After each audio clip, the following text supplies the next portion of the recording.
Live on tape, Work in Progress, a World at Work podcast about work, life, and everything in between. With award-winning radio host Tom Alexander and WorkSpan's not safe for work columnist Charles Epstein. Here are your hosts, Tom and Charles.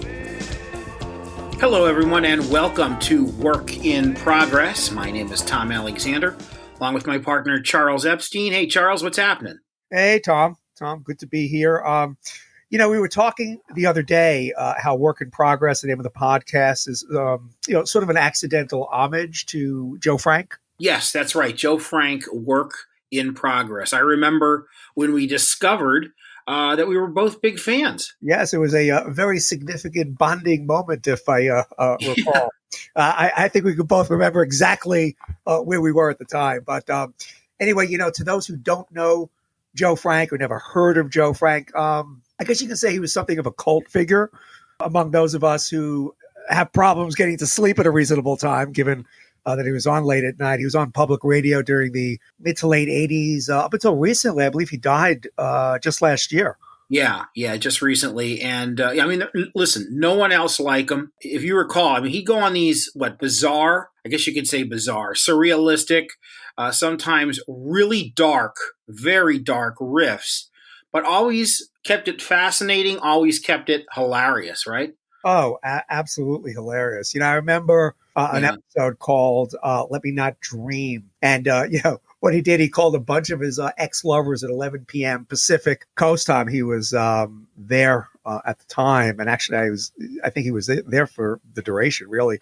All of his exes were on the East Coast because that's where he was originally from. And he called one after the other, after the other, and woke them all up to tell them, hey, you're live on the air. And then just engage them in conversation. And at the end of each conversation, he sang the song, I Remember You. I remember you. You're the one who made my dreams come true a few kisses ago. Oh, man, that's beautiful. Hey, maybe we need to note to all our World at Work colleagues that as much as we admire Joe Frank, we promise never to wake you up in the middle of the night to ask you an awkward question on live radio. No, we keep all of our awkward questions to standard business hours, promise. Yeah.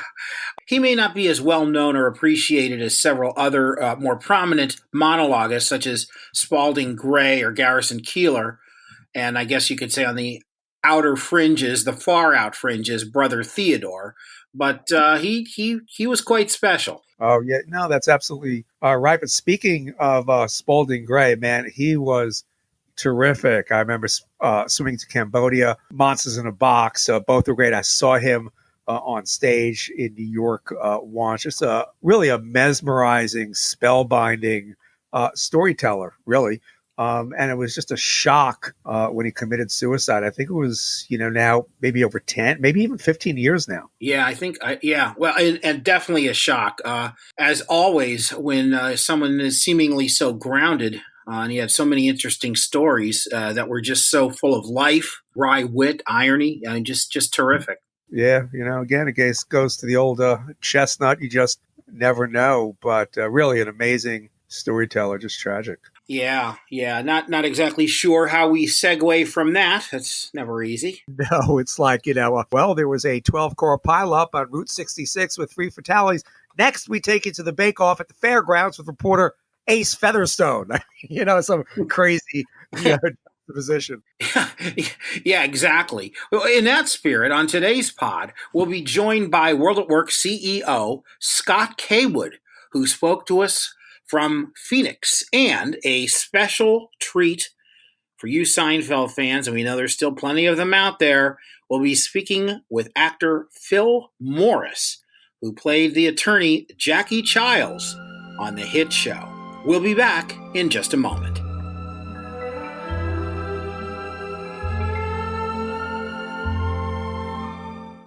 Employee sleep impacts company health. Poor sleep directly impacts absenteeism, performance, safety, and healthcare costs. It worsens other chronic diseases such as diabetes, stroke, and heart disease. The Drowsel Sleep Health Program educates, motivates, and measures progress towards better sleep health. Learn more about how we can help to improve your employees' sleep health today. Visit resonea.com. That's RESONEA.com. Joining us is the head honcho, major domo, the big cheese, as it were, Dr. Scott Cawood, President and CEO of WorldatWork. And we could list all his credentials, which are very impressive, but to us, what's most impressive is that not only does Scott hold a first-degree black belt in Kempo Karate, he has also been knocked out only twice. As far as we know, he's never had to demonstrate these skills in the office, though this will probably be the first interview and only interview we do wearing protective headgear. Scott Cawood, thank you for joining us. Charles, Tom, I am delighted to be here. Thank you very much for squeezing me in your busy schedule. Well, I don't think we're quite as busy as you are, but it's great to have you. Thank you so much. And yes, Charles is on as well. Really great having you on. I just have to ask you, only twice. That's pretty impressive. Though the question I have is, how long are you out? And were there any lingering effects? Well, I've studied Kempo karate for years, and if you know anything about Kempo, it's this particular style is a lot of quick but very powerful strikes, which is really good if you're delivering those, but it's not so good if you're on the receiving end and don't kind of duck or turn. Which at one point during a match, I just looked a different way, didn't think the leg was coming toward my head. It was. You wear headgear, but it did pop your head, and out. Next thing I knew, I was looking up at everybody versus looking across. And so I think there's a couple learnings in there. You want to duck if a big leg's coming flying at your head. But hey, you know what? It's part of the learning. You just kind of keep moving after that. Something like that happens.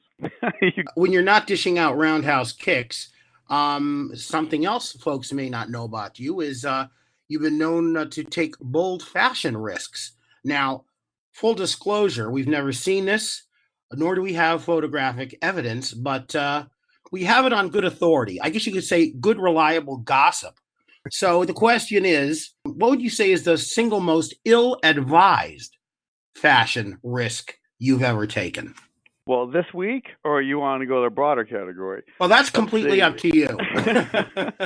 Well, I do have some trouble editing, I will admit. I'm fascinated with shows like Project One Way, where really creative, innovative people take a bunch of stuff, and the next thing you know, they've put together a really cool garment that's coming down a runway. I'm always fascinated by people's ability to build things and take a bunch of mess and turn it into something awesome. And I think that's kind of like with the clothes I like to wear. I do like to express myself through a little bit different variety. My model in life is kind of be you, not them. So I don't tend to dress maybe traditionally like you might think of a traditional CEO. And that's just a part of trying to express myself. But it's probably more linked to wanting to constantly be agile and innovative in everything I do. We at WorldatWork are really thriving on being able to pivot quickly and be agile. So I'm trying to dress the part, not just to be a cool CEO, but to kind of just embody that whole notion of thinking a bit differently. Full disclosure here, Scott, some years ago, I happen to have, some PTSD when this topic comes up, because a number of years ago I had a girlfriend. The first time she came to visit me, she immediately walked into my closet, and easily 2/3 of my so-called wardrobe she tossed out. So I'm still getting over that. That was really tough. But it's interesting. Some people are known for limiting their dress options, particularly in the morning. Barack Obama, for instance, had 2 or 3 suit combinations, and he didn't vary. Have you ever watched Rachel Maddow? She never veers, from an all black pantsuit. I guess they do it to eliminate one decision, which, as we all know, can be time consuming, particularly if you can't decide among eight different pairs of socks to capture a certain mood. But is there something to be said for this approach? I think that's a good approach, and I'm delighted that I'm in a question with Barack Obama and Rachel Maddow. Those are good company to be in. I think for me, though, I'm always looking for a signature piece, and if you want to have a signature piece, whether it's an amazing tie or some funky socks or a different jacket. You can't rely on the same thing each day. Even though it might take a little bit less time, I think for me, I'm going to pick innovation and being a little bit more unique over the time that you might save in the continuity approach. Although I understand it, and lots of people do that, and it's just not for me. But I get it. I totally get it. Scott, where were you before World at Work? And also, what are your goals and your visions for the organization now? So World at Work is actually turning 65 next year, which, as many of you know, in the U.S. at least, that could be a potential retirement age at 65. However, I'm doing just the opposite. I want World at Work to go back into startup mode and be an agile, very innovative thought leader as an association, even though we are turning 65. So before this, I was at a company called W.L. Gore & Associates. You would know their products mostly by Gore-Tex. They're headquartered in Delaware. Spinoff of DuPont years ago. Gore is known for some pretty crazy cultural things. They don't have supervisors. They don't have titles. There's no reporting structures like traditional organizations. And I worked at Gore years ago. It was actually my first kind of job out of the higher education space where I came. And it did kind of ruin me for all of other organizations because now I don't have a lot of value for titles and for hierarchy, and I really dislike red tape.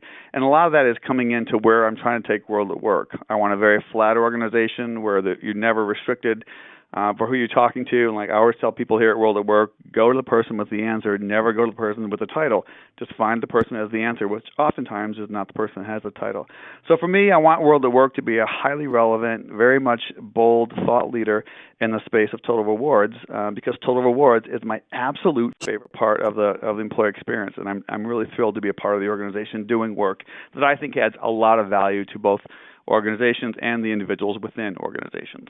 Yeah, so how critical are the total rewards to each employee and the employee experience? You never have a life moment without having a total rewards response. You get married, there's a total rewards response. You have a baby, you get a divorce, there's a total rewards component there. You get a promotion, you get a raise, you get a new job. All of these things are all total rewards related. And so we have the ability in the total reward space to impact all of your life's biggest moments, and that's a really cool space to play in, and I love it. If there's one thing that you could change in the total rewards world, what would that be? I would love to, if I had a magic wand and could wave it, I would change the one-size-fits-all approach that some people tend to use to design their comp plans, their benefit plans, even in their performance and recognition plans. The reality is I would love if every human being that is doing some type of work could bring their full self into the workplace or into the Starbucks where they're working, or if they're working remotely or whatever. Because if you can be the same person at home that you are in the workplace, I think that's a huge win, because we get your full self when that happens. And so for me, I like programs that are somewhat designed, of course, to be legally compliant and fair, but also can reach an individual. Because we all have different life experiences, and we're all motivated by slightly different things, sometimes the same things. So I love programs that kind of take into account that there's an individual there, and we want to build programs that really reach the individual, even though we have to do them for large groups of people. Scott, just to go back to a comment you made before about stepping into an organization that's 65 years old. Yeah. I have that right. Come in with these ideas, and you're dealing with quite a few years of institutional inertia. I'm sure there was some pushback. I'm assuming this is sort of a phased kind of thing. Could you sort of describe, to the extent that you can, that process and how you brought people along and, how far you've come? Sure. I think, I'm a person, after my years of experience and work, that, you kind of have to decide, are you a person that believes people like change, or do people not like change? And both worldviews are around. And I happen to be a person that believes we as human beings constantly need to be thinking and rethinking and evolving into different spaces, both in our work, in our careers, and just how we view things. So I had a choice when I first started at World at Work to do a more of a contemporary model of change, where you plan a 3-year change plan and you do a little bit at a time. And you also have the other option of saying, all right, let's go to complete chaos and see what happens. And both are legitimate, good change plans. I decided to go for the fairly chaotic, a lot of change all at once, primarily because I knew the organization could perform better. I knew it was capable of doing more. The people here were pretty extraordinary. They had ideas. They had things they could do differently. I just needed to open up the right channel to do it. And when you think about the definition of a leader, it really, when you think about what goes into that, a leader is really a pathfinder. So my goal has been, since joining WorldatWork, I'm helping it find its path to a startup mode, to a thought leadership model, to being way out front. And I'm just helping people see that there is a path and that the path is one that we should take. So was it easy? I wouldn't say it was easy. I would say it was a lot of hard work, a lot of conversations, a lot of coaching and support. At the same time, I'm not sitting here a year and a half with very many regrets about the big choices that we had to make and the ones that we did. How do you make Total Rewards exciting? I know we touched on before, we were having some fun, your bold sartorial choices, but to an extent it's sending a very interesting and compelling message, I think. Yeah, again, I really do want workplaces to be a place that people feel they can truly be themselves. I think that there's an element of trying to build something that you're a part of that's important. And I think the rewards programs, when done right, signal to the employee that we care about you, we care about what you're doing, the ways that you do it, and all the ideas that you have, and the perspectives and the voices that you bring, the different perspective that you might share is not only valued in here, it's an expected part of how we collectively work together. And rewards programs oftentimes are the key to shaping all of that. And I do think that as a general construct, leaders have to be much more gifted at looking at how to deliver reward programs. It isn't just an HR function. Everybody in the entire world typically has somebody they report to. Well, even if you're a contractor, you've got someone to connect with inside the organization. Those conversations, those things that we do to one another on the feedback, on the recognition, and everything about it is a part of the rewards program. And it's not just at work. When you think about if you're out driving somewhere and you're a nice person and you let somebody, you stop for a moment, let them pull out in front of you. The minute you do that, think about it. What are you looking to have happen? You're looking if they wave or not. And when they wave, you feel really amazing about yourself. You're like, oh, I'm extraordinary. And you go about your day feeling you made a difference. But when they don't wave, it kind of irritates you. And you're like, wow, you might even tailgate them a little bit. But that's a rewards program. That's how Total Rewards work. It's that moment in time that something kind of magical happens, and it compels you to be a little bit better, different, to, take the higher road or give a little bit more for the organization. And that's why Total Rewards, to me, is an exciting place to be in. When you're driving next time and, let somebody out and look at the wave. And when they wave, see how good you feel. That is a rewards program. You're talking about leadership and, it being, synonymous with forward thinking and taking risks and being innovative. And, we want to thank you for being supportive of what we're doing here because, we're not looking to do a standard podcast, bringing in so-called influencers and having, fairly typical dreary conversations. We're trying to have a little bit more fun with it, talking about serious issues seriously. So, again, it's a testament, to your being out there and willing to take risks and putting your shoulder behind some of these things.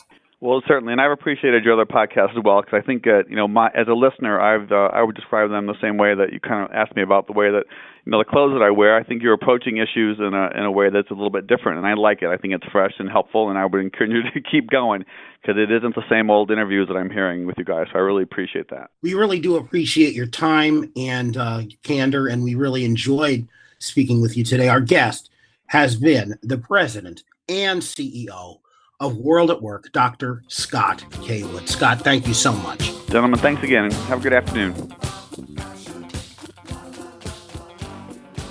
Work in Progress will return after these words. It's the who's who of Total Rewards. 1,400 plus professionals who work in HR will be there. Great educational offerings, networking opportunities, and your chance to see all the next-gen solutions from our vendors in the exhibition hall. Spark creative thinking and discover innovative solutions at the 2019 Total Rewards Conference and Exhibition, May 6th through the 8th in Orlando, Florida. Register today.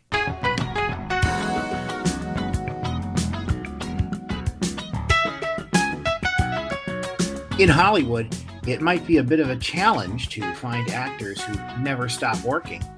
Our next guest, quite simply, never stops working. From countless cartoon character voices to such films as Atlantis, The Lost Empire, Black Dynamite, and DC's Justice League to TV shows like NCIS Los Angeles and Blackish, Phil Morris never strays far from a movie camera or studio microphone. He is perhaps best known for his memorable recurring role as Jackie Chiles on Seinfeld. Phil Morris, thanks so much for joining us.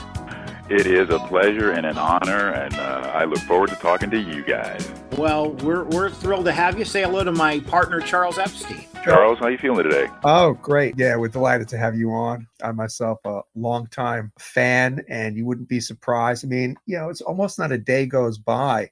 The other day, full confession, a bit of a Twitter addict, recovering Twitter addict, which I'll probably be a recovering Twitter addict if we speak in about a year's time. But in any case, I always, there'll always be a Jackie Chiles meme ready for any situation. It's pretty impressive. Jackie is, if you just ask Jackie, he's ubiquitous. So, he is everywhere. He's all across the social media platform and landscape. I am shocked and chagrined. Mortified and stupefied. His connection to the audience just blows my mind. It has gone beyond anything that I could have imagined, and I'm thankful for it. It's interesting. Tom and I were talking. We both read this interview with Steve Sherpa, the guy who played Bobby Bacala on The Sopranos. And it was really interesting. He was, I don't know if it was in The Atlantic. It was fairly recent. He was asked about being associated with, this iconic role that affected his life. And he said, hey, I'm very lucky. Not a single day goes by where someone doesn't go, hey, Bobby, hey, Bacala, hey, where's Junior? So he's okay. He doesn't have a problem with that at all. To me, it's hard to imagine that an actor would. I mean, I know that years ago when Henry Winkler was connected with the Fonz in Happy Days, he had a tendency not to want to go there because he looked at himself as quite the classic actor, and he wasn't just that character, and he was much more than that. And I think Leonard Nimoy went through the same thing when he was Spock on Star Trek. Subsequently, they both realized how dumb that was, because actors do not do it in a vacuum. We need an audience. We need somebody to respond. We need a call and response. And so the audience's response to us is what's required, whether it's a live audience or it's one that's on tape delay. And I think they understood the value of the connection of the audience. It's what we're trying to do, or else we would just do improvs in our living room. So I appreciate the connection the audience has with me as Jackie Chiles or as any other character that I've played. And it doesn't matter where they come to me and ask me to do a Jackie Chiles line or a laugh or something. I am happy to oblige because, like I said, this is what we work for. This is what we want, is to connect, and that's what Jackie has done. Phil, it's interesting because I actually got a chance to watch you prepare in person on a project we did together about, going on 10 years ago now, if you can believe it. Wow. Okay. Amazing, right? Time really does fly. I watched you prepare, and it's really interesting to watch an actor prepare, and I'm sure it's different. I mean, I'm sure there's similarities, but it's probably, different for each role. Talk a little bit about the difference between on screen, in front of a camera, and then voice acting for a cartoon or something. What do you take into, what's the difference between those two things? That's a great question, because a lot of people don't understand the difference. They just think it's commensurate. It's just a flat line. It just tracks one to the other, and it really does not. For example, I went in yesterday as a perfect example, for an animated show that they're trying to sell. So they don't know quite what the characters will sound like. They know a bit of what they will look like, but they're not sure. So I went in to play a certain character. And in the room, I mean, there must have been 15 people, producer, director, and creator and all. And we're all trying to kind of what I call test drive the voice. So they're telling me about the character, he's this, he's that. And I kind of distilled it into, okay, he's an edgy Jiminy Cricket. He's the conscience of this little girl. But he also makes a lot of mistakes. So he gives her the good word and good advice, and he's a mentor, but he's a little childish himself. So I came up with it's edgy Jiminy Cricket. And they were like, yeah, that's it. And I said, well, are you looking for a high register, a low register, a medium register? The creator said, a medium register. I said, okay. And he said, well, I wanted to be a little street, a little urban. And I was like, okay, great. So we came up with the character's voice right then in the room. And then I go into the booth, and no makeup, no hair, no wardrobe, none of that. It's just your voice. It's just your verbal chops and your ability to improv, and you have at it. That's very different than going to set early in makeup, in wardrobe. They're prepping the set. They're setting the scene. You know who you are by just looking in the mirror. You are aided in the on-camera by those accoutrements, by the wardrobe, by the hair, by the makeup, by the director, by the assistants, by the set, by your other actors. That's not only the way it is in voiceover. It's rarely the way it is. Sometimes you'll record with other actors so you get a real live feeling of their responses in the moment, in the room. But a lot of times I go in, like yesterday, I have no one but the director reading me lines from outside the booth, so it's kind of patched in. Then I have to respond. Then they patch in another line. Then I have to respond. So you have to imagine what the actor's intent was that's giving you the line. You then have to regurgitate your dialogue without the benefit of the visual. And to me, that sometimes takes a little bit more. And I think some of the voiceover artists that I work with are so, not, I won't say more talented, but they have a much deeper reference material, encyclopedia of references to draw on, because they're having to do it from their vocal reference, period. And that's, it takes away the element of visual, and so the actor has to bring a little bit more in the booth as a voiceover talent sometimes, I think, to bring it alive than in front of the camera, if that made any sense. But now they have the ability, it's not perfect, but they have the ability to render a character so it looks like you. And that is a whole nother way of acting, because I don't have to stop for a two-shot or a close-up or a reverse, because you're in a room with cameras that are 365 degrees around you, and they'll just pick whatever angle they want. So you just walk and talk and act and do and be, and they'll pick the shot that they want from one of these hundreds of cameras that they have in the room. It's amazing. I'm thinking of a day where they have a virtual Phil Morris in a bank of other actors, virtual versions of them, and then you find yourself up for a role competing with the virtual version of yourself. Well, a long time ago, somebody said that they're going to have actors copyright their likenesses because of that.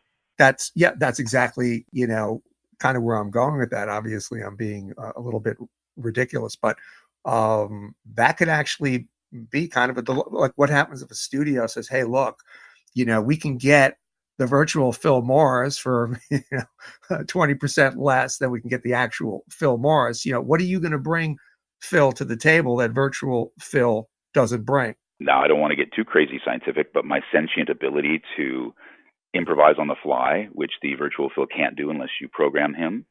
The other thing is I'm getting paid one way or another, because they're going to have to buy my likeness from me. And either way, Phil Morris gets a check. So, yeah. Hey, Phil, I think you'll have the inside track as long as the virtual Phil Morris doesn't replace you at home. I think that's going to be a problem. Yeah, there must be. That would be rough.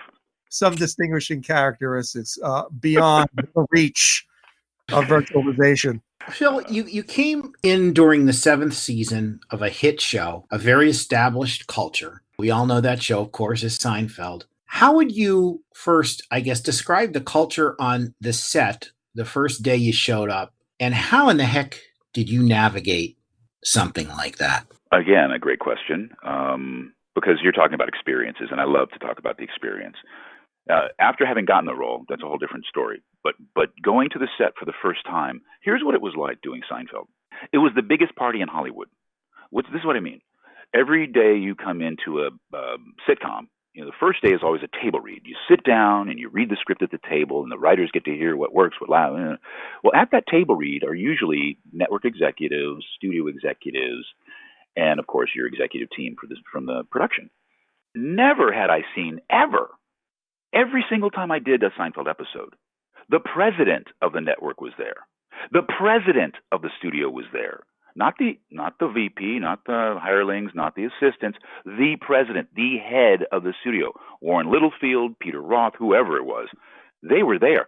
They were there every run through. It was a thing. It was an event. It was they knew they had something that was monstrous, and they wanted to be there. They wanted to feel it. They wanted to be a part of it. This is our baby, you know.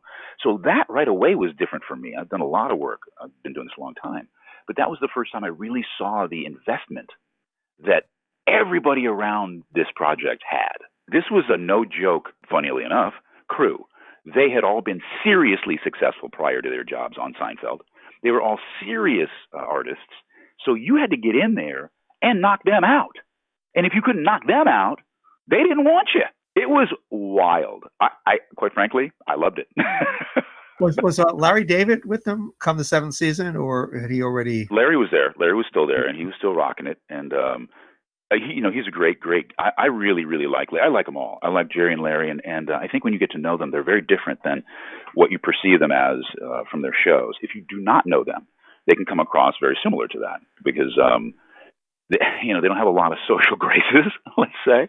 But Larry was still a part of it and still banging, still rocking it. And he came back for the final episode, so he was the one who wrote all my dialogue in the final episode. You were probably an outlier as far as being consistently working and active, obviously, because you have the versatility. You can do work in so many different mediums and so forth, with the voice stuff and so forth, which is my long-winded way, Phil, of asking, are there any words of wisdom you can impart to our millennial friends as far as gig work, what you do in the downtime, keeping yourself hopeful, during dry patches and so forth? Any thoughts on that? Yeah, again, I just love these questions because they're about process and experience, and we all have to be mindful that every process is an individual process.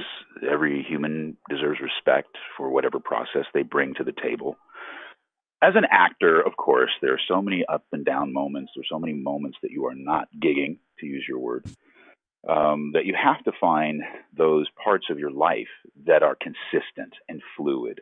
So I have a very, very, very strong family unit. I have 2 kids, and my wife and I have been married for 35 years. That is a help in an industry where it's very difficult on relationships for various reasons. I came from a family that was quite close and tight, and that helped me. Everybody doesn't have that. So I'll go to the next thing, which is, I train martial arts. I've been training it my whole life. I train physically, diligently. I've been doing it almost my whole life. I draw. I of course, I read. I go to movies. I try and fill my time with pursuits that will stimulate and challenge me, and not rely on my agent calling, or there being an audition or not, or me getting the audition or not. I try and keep myself as full and connected to the entire scope of the human experience, as opposed to just my little fiefdom of entertainment. And as I do that, I feel more connected with everybody. I don't feel so alone, and when things don't go my way, or I am out of work for a while, take it so seriously that I don't think I'm going to work again, or that it gets me so down. If I get depressed, it might be for a day or so, and then I have the mechanism, the coping skills to overcome it, and then feel like, okay, I got this. I got to be just a little bit better today. Because my life really is like this. If I haven't done a good enough job on a particular audition, the next audition, I got to be better. So what am I doing? I'm trying to be funnier. Wow, that's tough. I'm trying to be more creative. Wow, that's a struggle. So when I look at it that way, I go, what am I thinking? My job is to be a better me every day. That's my job.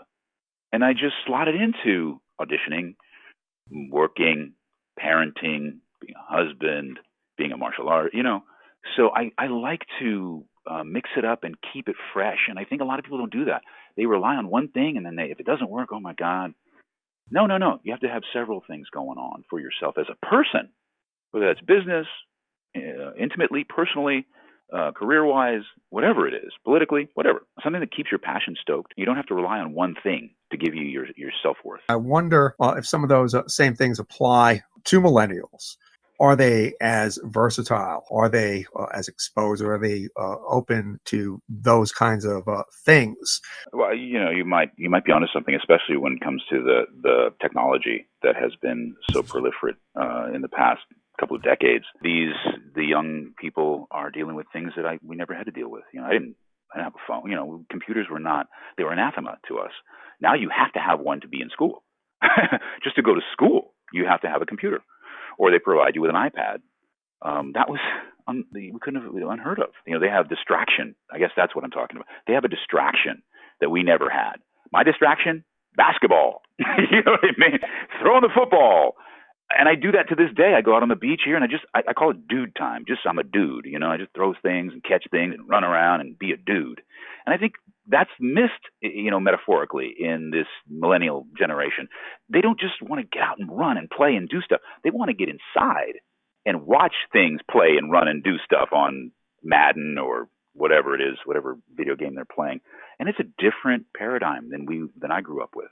Yeah, things are served up. It's more passive. Go against the idea that they're going to take the time, they have the patience, even the interest to cultivate things, to cultivate interests. Phil, this has been so interesting and fun for both of us, and just great stuff. And we'd love to have you on again in the future. Anytime.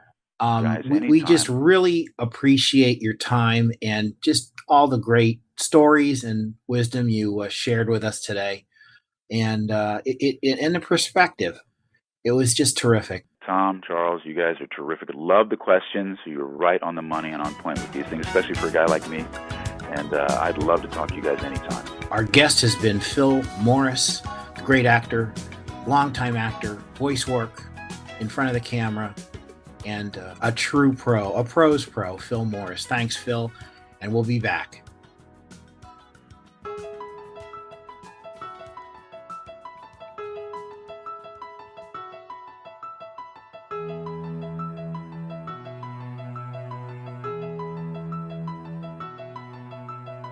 Wrapping up now on Work in Progress. My name is Tom Alexander, along with Charles Epstein. Charles, very interesting show today. Oh, indeed. Yeah. But the conversations with both guys, Scott and Phil, were real interesting. The sartorial Scott Cawood and the always natty Phil Morris.